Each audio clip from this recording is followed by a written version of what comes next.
The Queen's Refusal. In the sun-drenched hills of Andalusia, where olive groves stretched endlessly and the scent of citrus lingered in the air, Queen Isabella IV reigned over Spain with a blend of grace and iron resolve. At 32, she was a vision of regal beauty, raven hair cascading in waves, eyes like polished amber, and a presence that silenced rooms. Her court in the Alcazar of Seville buzzed with nobles, poets, and foreign envoys, all vying for her favor. Yet, despite her power, one matter eluded her: love. Isabella's counselors, led by the Duque Alonso de Vargas, pressed her to marry. A queen must have a king, Alonso would drone, his beard quivering with urgency. The kingdom needs an heir, and Castile's alliances hang by a thread. Isabella, however, had little patience for their matchmaking. She had seen suitors from France, Portugal, and even distant Bohemia, princes with gilded titles but hollow hearts, more enamored with her crown than her spirit. One spring evening, as the court celebrated the festival of San Isidro, a stranger arrived. Lord Julian de Montalvo, a nobleman from a lesser house in Catalonia, stepped into the torchlit hall. He was no prince, nor did he carry the pomp of royalty. His dark green doublet was modest, his boots scuffed from travel, but his eyes, storm gray and unflinching, met Isabella's without deference. Whispers rippled through the court. Who was this man, daring to approach the queen so boldly? Julian had come to negotiate trade rights for his family's vineyards, but his wit and candor caught Isabella's attention. Over weeks, their meetings grew frequent. He spoke of the world beyond Spain's borders, tales of Venetian canals, Moorish libraries, and the wild seas he'd sailed.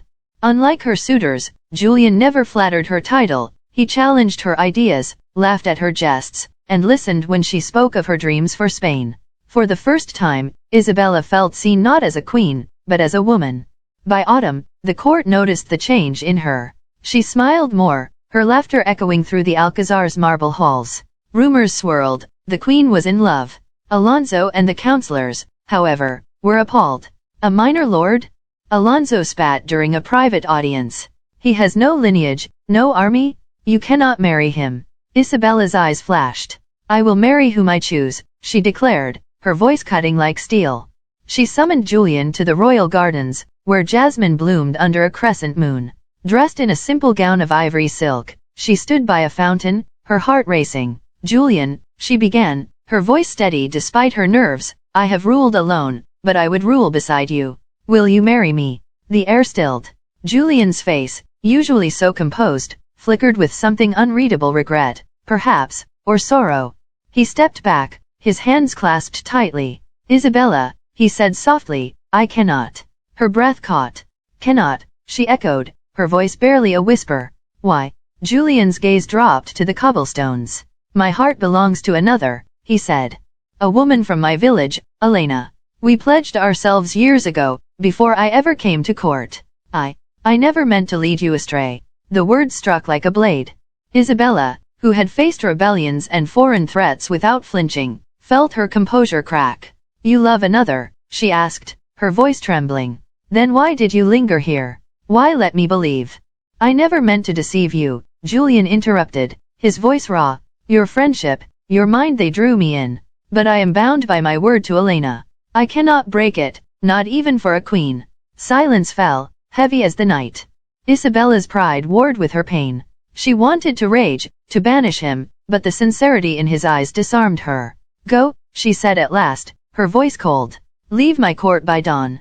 Julian bowed, his expression anguished, and left without another word. The fountain's murmur was the only sound as Isabella stood alone, the weight of her crown heavier than ever. The court buzzed with gossip the next day. The queen had been refused by a minor lord, no less. Nobles whispered behind fans, servants exchanged knowing glances, and Alonso smugly resumed his matchmaking schemes. But Isabella withdrew. She attended council meetings, signed decrees, and hosted banquets, but her warmth was gone.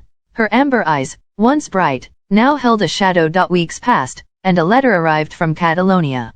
It was from Julian, written in his steady hand. He apologized again, not for his choice, but for the pain it caused. He spoke of Elena, a weaver's daughter who had nursed him through illness and shared his dreams of a quiet life. You deserve a love as true as hers, he wrote. I pray you find it. Isabella burned the letter, but its words lingered. She began to question herself not just as a queen, but as a woman. Had she been blinded by her own desires?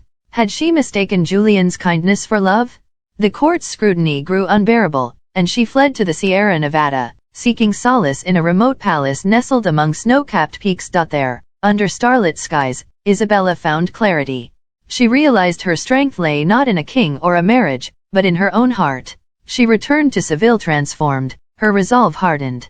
When Alonso presented a new suitor, a pompous Austrian archduke, she dismissed him with a laugh. "I need no king to rule," she declared. "Spain is my love, and I will serve her alone." The court was stunned, but the people adored her. Ballads spread of the unwed queen, a ruler who chose her kingdom over her heart. Isabella reigned for decades, forging alliances, reforming laws, and leading Spain into a golden age. Julian faded into legend, a footnote in her story. Yet, in quiet moments, when the Alcazar was still, Isabella would touch the jade pendant Julian had once given her, a gift from a friend,